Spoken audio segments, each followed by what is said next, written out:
What is going on, baseball and Mets fans, and welcome back to episode number 15 of the Stressing Mets podcast. I appreciate everybody for tuning in to this as always. So let's stop wasting any more time and let's dive right into our New York Mets, who go on to finish the homestand with a 500 record, 3-3. You like what you saw in the beginning, maybe not so much in the end.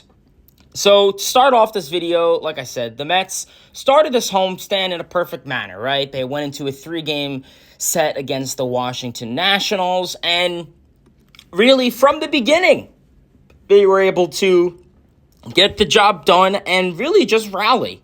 Clutch moments, clutch hitting, and really, like I said, just rally and get the job and assigned tasks done. I mean, you look at game one, they started off a little slow. Obviously, Griffin Canning, giving up the lead early on. Kind of somewhat of a deep lead, but hey, this is a lineup for the Mets where really no lead for the opposing team is safe with how this New York Mets lineup could be when everyone gets the job done. And, that's really what happened. I mean, the bullpen held down the fort, tip of the cap to the bullpen. And, the Mets were able to get the job done, like I said, in game one, obviously winning the first game in extra innings, 5-4. Jeff McNeil, first pitch, swinging in the 10th inning to bring in the ghost runner to win this game. You look at game two, and game two, I think, is really the highlight, the highest of highs in this homestand, and that is when David Peterson was on the bump. Obviously, the Mets win game two by a final score of 5-0. David Peterson, I mean, tip of the cap to him. He pitched phenomenal.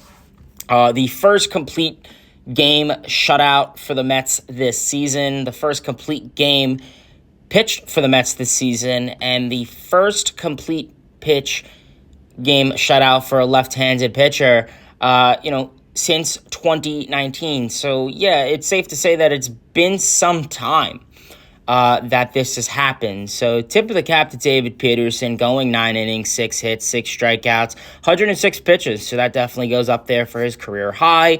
And you really like what you see with David Peterson at the moment. Looking at David Peterson going into the season, a lot of Mets fans were questioning, is he going to be this David Peterson self that we saw last season? But at the end of the day, you look at David Peterson right now, and on the season, he's at that 79 2/3 innings pitch mark.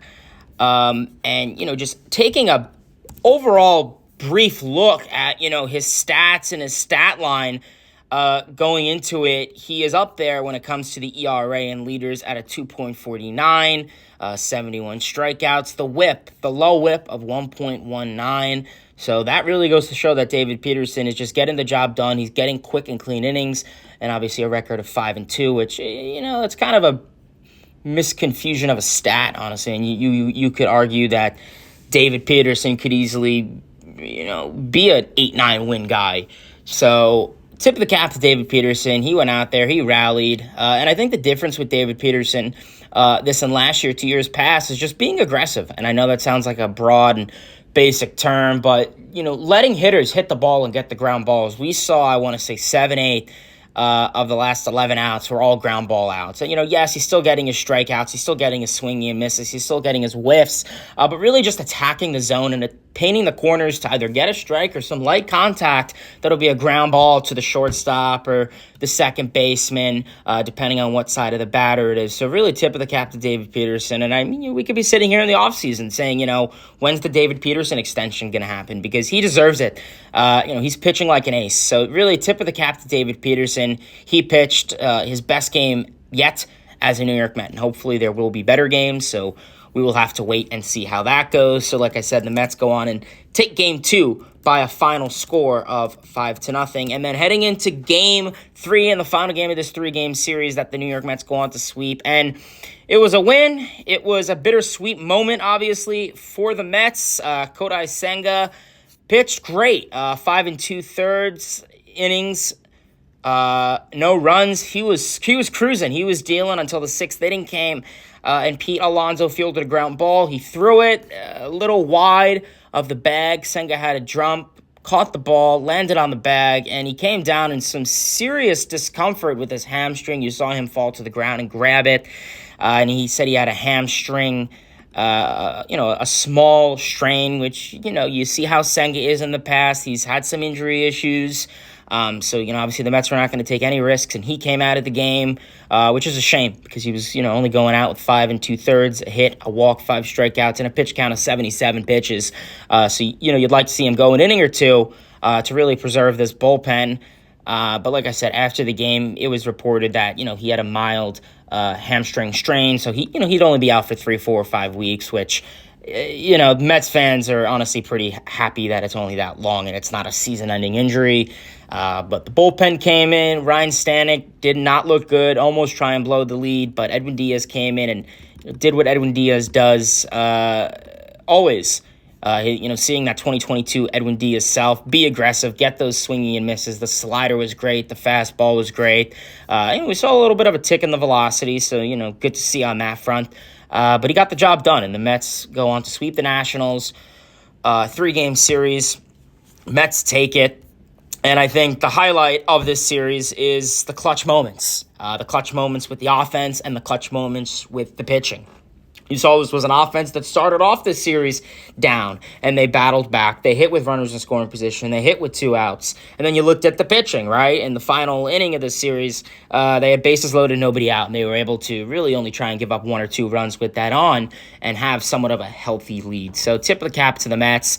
But really, I would say the 2 big stars in this series, if I am going to assign it, is David Peterson. And I'm going to go Jeff McNeil. Jeff McNeil has really been phenomenal thus far coming back into the season. Hitting 5th in that lineup, I don't know what it is, but he's just been phenomenal. And you really see Jeff McNeil look like the hitter that we wanted to see out of him, looking like the hitter that we've seen out of him in the second half of 2019, right? We know that he struggled last year. He got hot in the second half, and we're continuing to see that second half of McNeil now. He ditched that slap, soft contact mentality, and he's using that bat speed that he has, and he's pulling the ball. He's being a line drive hitter. He's getting hard contact and kind of having the mentality of wherever the ball goes is where the ball is going to go. He's not trying to aim it somewhere.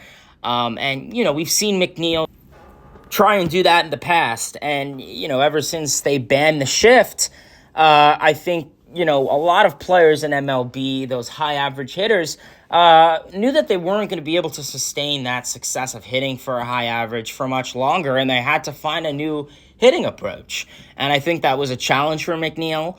He really went through it, after he won the batting title in 2022, and now we're seeing a consistent McNeil where he's hitting for power.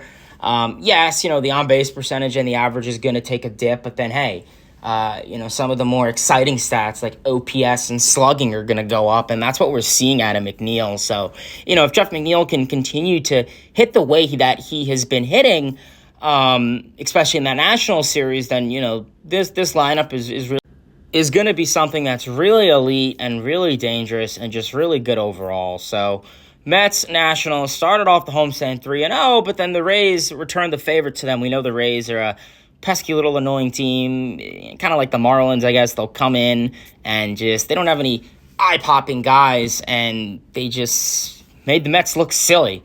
You look at Game 1, and it was arguably going smoothly for the Mets to start off. You look at Game 1 with the Mets and the Rays, and Clay Holmes was going out there. He was pitching great. We know that he was at the part where he succeeded his most previous pitch count in terms of innings for his whole career, and he pitched great. And 5 innings, 79 pitches. Carlos Mendoza made a move and took him out. He put in Paul Blackburn, a move that we've seen him do in the past, where he'll have Clay Holmes or a starter go 4, 5, 6 innings, and then he'll have a guy like Blackburn, a long reliever, try and finish this game to preserve the bullpen, but it didn't go plan as Blackburn just got lit up, and I don't know if it was a mentality, looked very uncomfortable on the mound, Blackburn. He didn't look ready. An inning and a third, 4 hits, 4 runs, and 14 pitches. It just got lit up. Then Kranick obviously couldn't get the job done, and then Garza did get the job done. But the offense couldn't really rally back. They hit well with 2 outs. They hit well with runners in scoring position, but they had ample of opportunities in the 7th, 8th, and 9th inning and couldn't get the job done. So the Mets lose the game 7-5. They lose Game 2 8-4, where they had the lead and they completely blew it up. Tyler McGill, yeah, I think he's a guy who is going to be of big question when it comes to the Mets rotation when guys like Montas or Manaea comes back. McGill's looked horrible. April McGill, that's how we say. We saw him early on this season just look good, get those whiffs, get those high chase rates, really just start off with an off-speed pitch and then finish with a breaking ball in the count. And we just have not been seeing that out of Tyler McGill. His fastball's not there, slider's not there. Really, none of his main pitches are there. Just a lot of non-competitive pitches. And then, you look at Game 3, do I even bother? 9-0. Canning got lit up.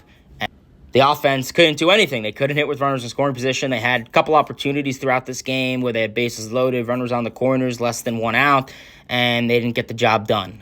12 guys left on base. You can't have that. When you have a race starter and Shane Baz going out there, giving up 4 walks and 3 hits, you got to drive some runs in. So we'll see. They started off the homestand good, and then they ended it on a bad note. So we'll see. Now the Mets are going on the road, right? And they are going to be facing the Atlanta Braves, a team that they had very good success to end the regular season last year and make them clinch a playoff spot. We know that Lindor had that clutch 9th inning home run and, Edwin Diaz to close it out and 0-5 to OMG, blah, blah, blah. But, now the Mets are going into, a series where the Braves are not playing well and the Mets are playing well. Like I said, the Braves will enter this series with a record of 31-39, and that's mostly because their offense has been brutal. They have a run differential of plus 12, so that can kind of suggest that they're better than their record says. But I think a big reason to that is because of their starting rotation has been pretty good. They're going to be facing Spencer Schwellenbach, Chris Sale, and then Spencer Strider, who Strider's had his ups and downs since returning to Tommy John. But, I think the Mets are going to have big questions, and some of those questions can be, can David Peterson and Clay Holmes stabilize the rotation, right? Those are 2 guys that had a good performance in their last outing. Can they continue that? Still maybe the Mets are what should be in a brief period of rotation uncertainty, and, they'll need Peterson and Holmes to stabilize those theories. So we're going to have to see how that goes. We're going to have to see how the Mets offense could go against some of these top 3 pitchers that the Braves have. How is Brett Beatty going to perform? He's someone that has not been great, and then he left on Sunday's game due to, I think it was right groin tightness, but he should be fine. So we'll see how guys like Beatty and Mauricio can play. They have not been playing super great since being at the major league level this season, which, we've seen that before. So we're going to have to wait and see, can the Mets get the job done? But they're going into a 3-game set. Like I said, David Peterson, Clay Holmes, and then Paul Blackburn. The Mets, if you're a Mets fan, the Mets, you'd like to take 2 of 3. A sweep would be phenomenal, but hey, if you take 2 of 3, I think that every Mets fan and every Mets organization, whatever it is, would be satisfied with the outcome. So we're really going to have to wait and see. So, baseball fans, Mets fans, that is the end of this video. Please feel free to give this video a like, comment, subscribe, turn on those post notifications, and please let me know your thoughts and comments down below. I'd be very interested to hear as always. Till next time, baseball fans, see ya, and LFGM.